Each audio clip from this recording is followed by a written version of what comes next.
59 metre. এতে প্রায় 20,000 container ছিল, যা পৃথিবীর অর্ধেক বেশি বাণিজ্য গতি স্তব্ধ করে দিচ্ছিল। প্রায় $10 বিলিয়ন মূল্যের পণ্য প্রতিদিন আটকে ছিল, যা বিশ্বের অর্থনীতিতে বড় ধরনের প্রভাব ফেলছিল।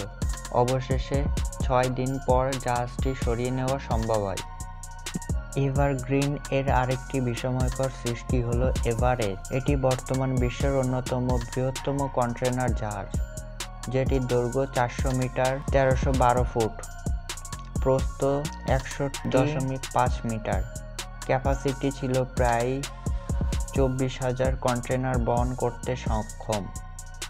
এটি কেবল বিশালই নয়, এর ডিজাইন একে পরিবেশবদ্ধ করছে। কম জ্বালানি খরচে এবং আধুনিক প্রযুক্তি এটি বিশাল পণ্য পরিবহনের সক্ষমতা অর্জন করেছে।